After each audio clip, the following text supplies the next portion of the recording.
Let's go Sunday, 4:25. San Francisco 49ers at the Tampa Bay Bucks. A couple 4-1 teams battling it out here. Bucks are favored by 3 with an over-under of 47.5. The chat apparently went 87% Detroit. Well, our Lions fans, man. Here to pay the bills.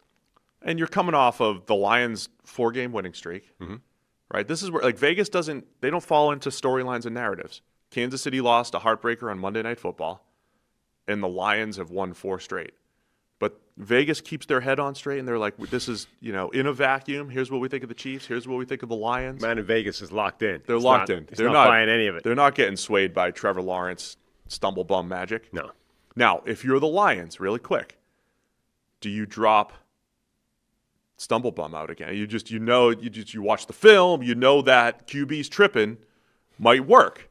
This is a team vulnerable to the stumble. They're vulnerable. Yeah, If Goff trips, Chris Jones is going to stop playing. When Goff trips, Chris Jones is like, what? What happened? What do we do? If you're the Lions, you're in the film room. You're like, hey, it's good week for stumble bum. Good week for stumble bum. Add that to the Lions. Or in this world of the one-off. That's important information here. Or in this world of reacting to the previous week, will Chris Jones, like the second a quarterback trips, Chris Jones is like going to 150% to dive on top of him, like leaps over a lineman. So Goff trips and then like reaches up, sneaks the ball to Gibbs.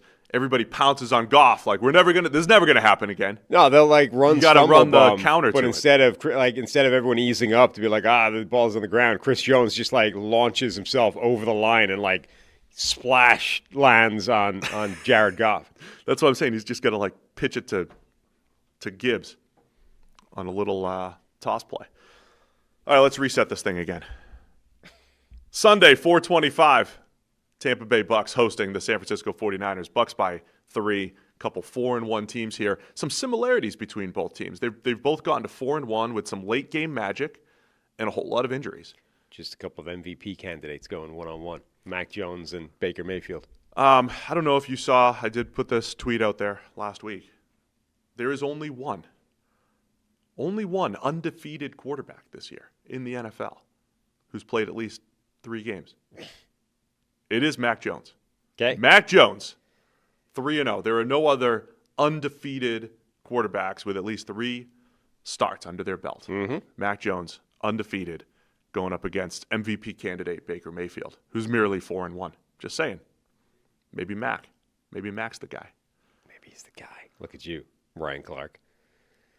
Imagine how many Super Bowls the Niners would have won if Kyle just got his way in our head. Probably 17. Yeah. Probably. 17 Super Bowls over the last 4 years. Thoughts on this football game? I mean, it's pretty fun. Like the Bucs are a really fun team to watch because it's chaotic, it's flawed, but the flaws are fun. Like Baker Mayfield, he was asked during the week. You saw the video of him like getting trash talking with the Seahawks fans before the game. Yeah. Right? And they were basically asking him, like, have you noticed the evolution of the commentary on that kind of thing from earlier in your career where it was seen as like a problem and an attitude issue and an immaturity problem, whereas now it's like, it's a positive thing. And Baker is saying, yeah, like it's the same stuff, different day. Like previously it was an issue. Now it's moxie. He's a dog. And I mean, not for us, Sam. Not for us.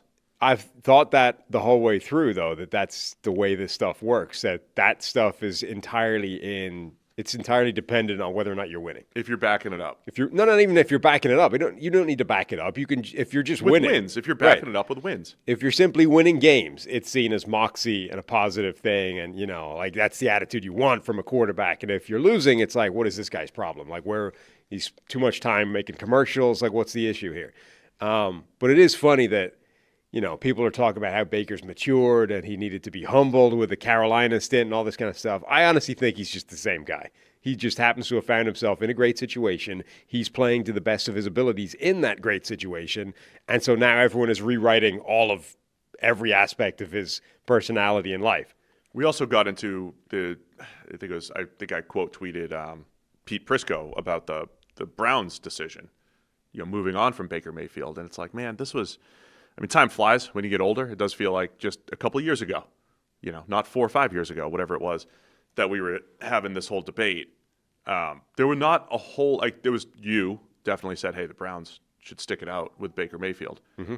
You were definitely in the minority, though. I know there was a slew of Browns fans who appreciated what Baker Mayfield did and the fact that they won a playoff game against the Steelers, right? And that they were just a much better team for the most part with Baker under center.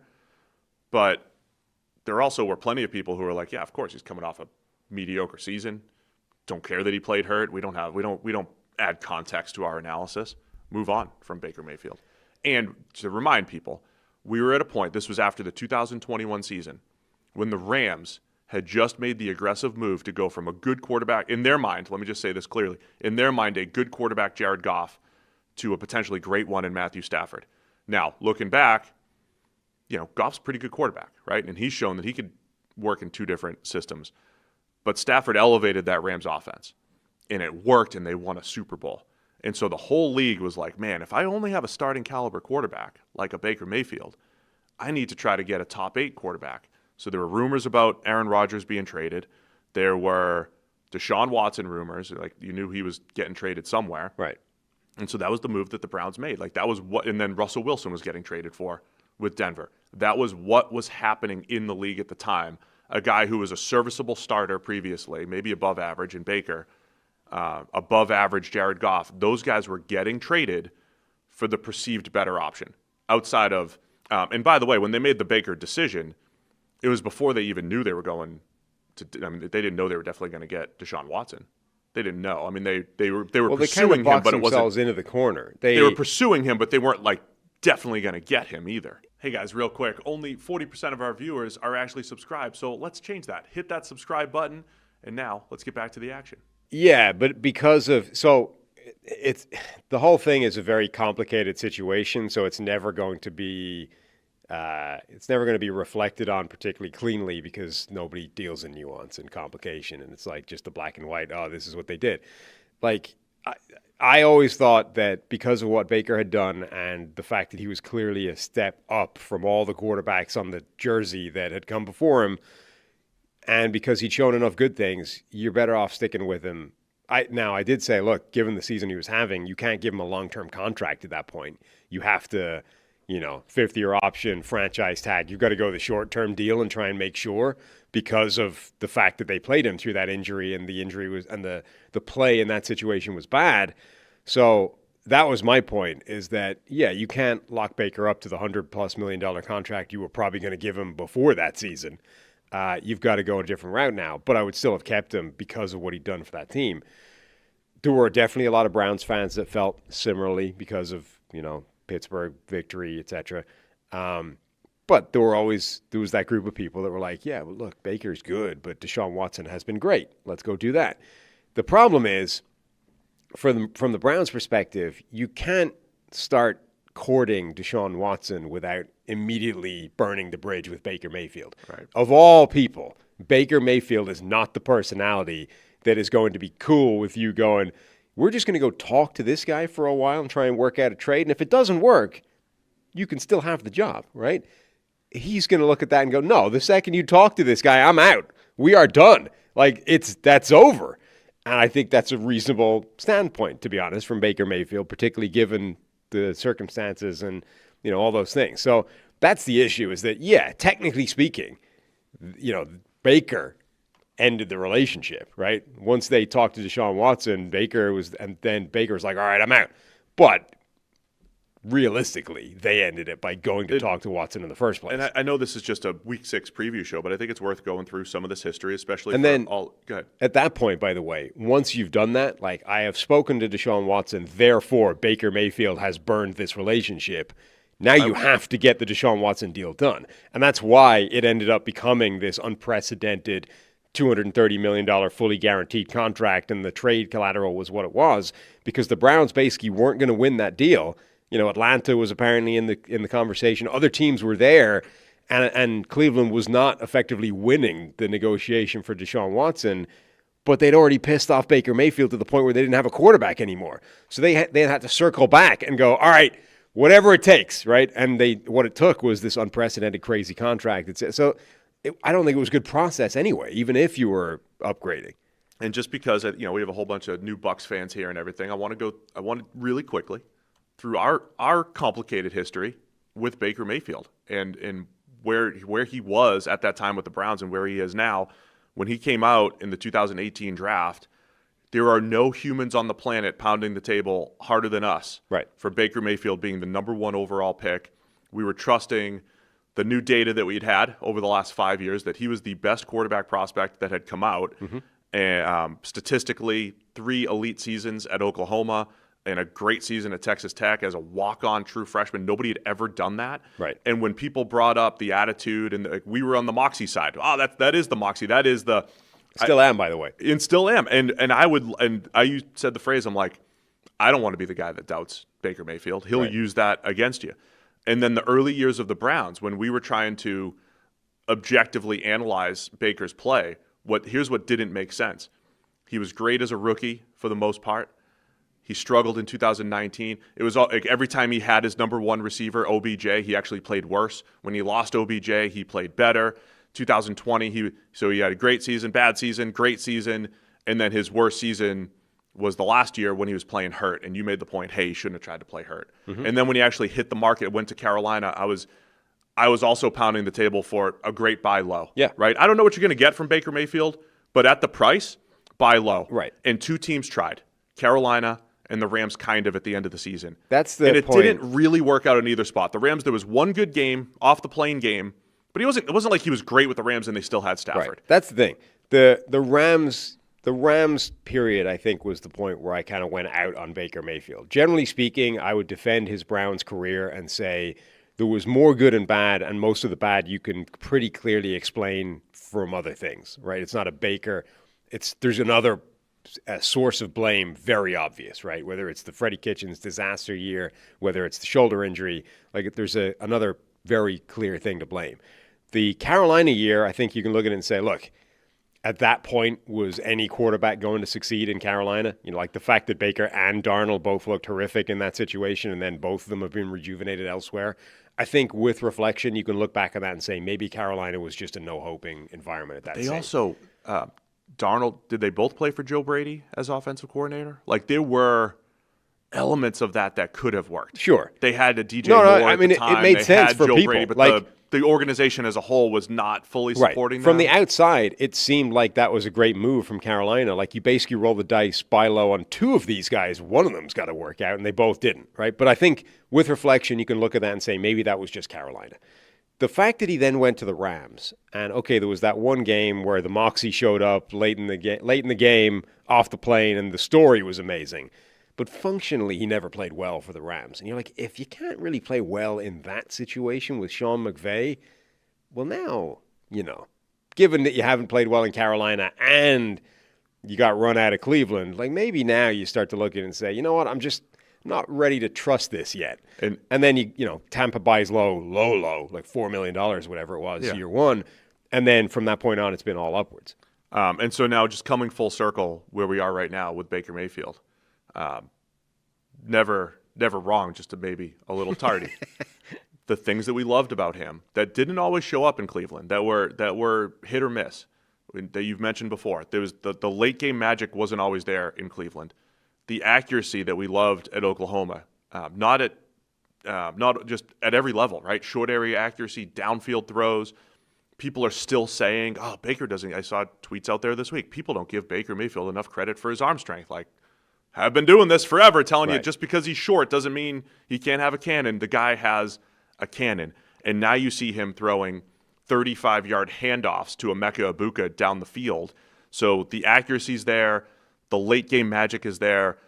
The scrambling ability was always there. It was never going to be a massive part of his game, but it's become a big part. But the last 2 years, it has in games, even when his passing might not be great. And it's like the guy's going to, if it's 3rd and 14, he's going to pick up 14 scrambling. And that's the type of stuff that you saw way back in college that has showed up these last 2 or 3 years in Tampa. That's the thing. Like that's the way he's scrambling at the moment. He did a lot in college. Now, a lot in relative terms because he wasn't under pressure at Oklahoma very much.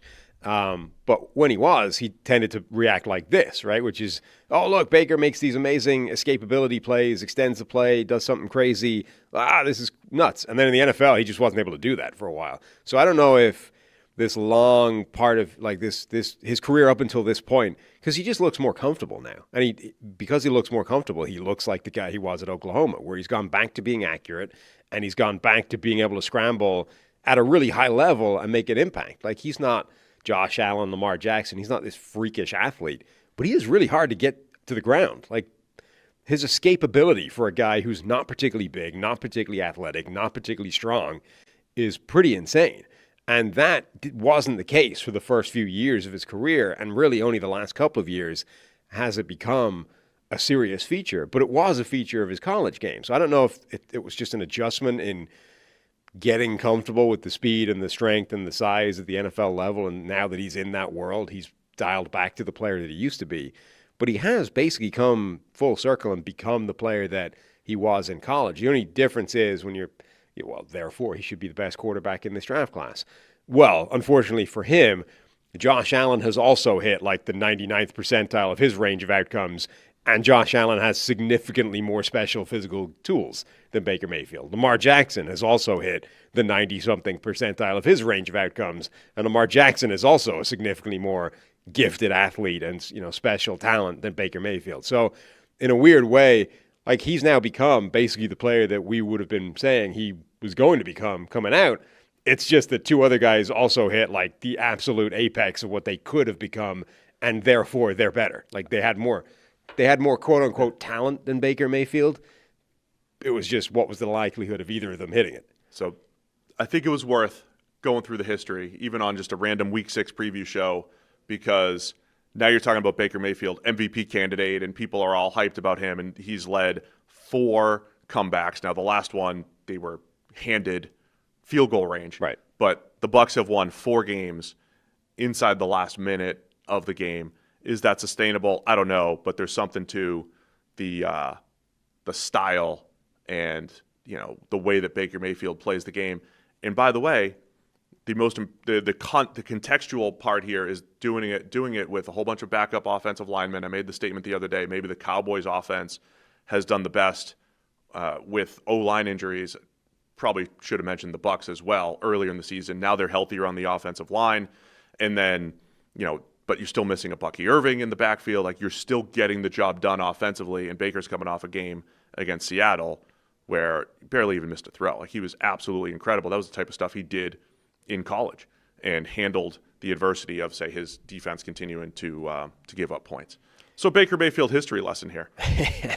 The thing that's so Mike Evans is, on the way back at some point. They've already gotten Tristan Wirfs back. So the Bucs have been winning these games with a very, very depleted supporting cast for Baker Mayfield. Like, this receiving core on paper heading into the year has not been what he's dealing with for a lot of it. The offensive line heading into the year on paper was nothing like what he was dealing with for the first while. It's starting to get there, and I think the Bucs have a higher ceiling than they've been showing, even though they've been winning these games. Like, they've been the team that if you start looking at some underlying metrics, you're like, this team's kind of fool's gold through 3, 4, 5 weeks. But I don't think they are, because that's not the team that we're going to be dealing with later in the season. Assuming they get healthier, they're going to be a better football team than that. Yeah, a little similar to what I've said about the Jags before. Like, the Jags are winning without a couple of their stars playing like stars. The Bucs are winning with all of these injuries. You might be able to make the same statement for the Niners. I don't know if they're getting they're not getting Nick Bosa back necessarily, but they might get, they will be getting help from the receivers. I still think Brock Purdy's a better quarterback than Mac Jones overall. Yes. But I mean, look, Mac Jones played very well in that game. Again, even though he threw the ball away late in the game and didn't get punished for it, he's also won 3 games this season. I mean, to act like we've never seen that from Brock Purdy would be ridiculous. It is. That'd be ridiculous. That would be ridiculous. Anyway, this is it's a fun matchup, right? 2 teams circling all the way back to 49ers against the Bucs. Niners traveling across the country. We got Mac Jones again. They've been a very pass-heavy team. Bucs run defense always tough to get the run game going. And I think it's going to be a Mac Jones heavy type of game here for San Francisco. Yeah, so all that is a long way around of saying I like what the Bucs offense is going to be able to do again this week. The defense, though, you've got to look at last week and say, well, they got shredded by the Darnold-led Seahawks, and that the Darnold-led Seahawks may be a very good offense as well. But Tampa Bay's defense, I think, is a much bigger concern than their offense is. Yeah, I agree. So are we back? I mean, 47.5 is the over-under. Are we back in shootout territory for Tampa Bay? Yeah, maybe. And then you have Emeka Egbuka, who's just been unbelievable as a rookie, beyond just getting open against zone. I know there's some coverage stat or some separation stats or something that don't like him. I don't know. He always seems open and making plays, so have no problem with I think those were college, right? Like his separation score in college. I don't know if they had him in college. I thought it was still. I think it was a college thing. Was it? Yeah. Either way, the guy's really good, and he's open and making a lot of plays for Baker Mayfield and the Bucs. What else about this matchup standing out to you? San Francisco's pass rush, by the way, just still it wasn't like they were getting a ton of pressure on Stafford the other day, but they survived that game with all the injuries. They forced the fumble at the key time. Still worry about their pass rush without Nick Bosa. Yeah, I mean, it's definitely going to be a problem, but Robert Saleh, I think, is getting creative. They are dialing things up, the blitz more than he wants to, than he's comfortable doing. Yeah, they definitely, I mean, there's no replacing Nick Bosa. But that game against the Rams, I think, was a good example of, like, what is going to happen this year. I mean, they got pressure from 6, 7, 8, 9, 10 different players. That's usually not what you're going to see from the San Francisco 49ers pass rush. In those 10 defensive players were 3 separate defensive backs. So you're seeing the type of thing that Robert Saleh is having to dial up to be like, I can't just run 4. We're not going to get home with 4. I'm going to have to send a blitz. So that part, I think, it's a net negative, but the fact that Saleh's doing those things is encouraging because they can try and offset as much of it as possible. Yeah, they're at the bottom of Niners pressure rate, pressure to sack, conversion. I mean, it's not great. So I think your point of, hey, trying to work with what we have here, I think it's going to be a challenge for the Niners, though, against this Bucs offense. So all that said, it was a Baker Mayfield preview, but we got to make a pick and get on to the next game. So Bucs by 3. Where are you going to go with this one? Baker Mayfield and the Bucs to win and cover. Same. I'll take the Bucs. Harry's also going to take the Bucs here. Thanks for watching all the way to the end of the video. Check the Mic is live every Monday, Wednesday, and Thursday, so be sure to hit the subscribe button so you don't miss a thing. And the all-knowing algorithm is convinced you'll also like these videos, and who are we to argue?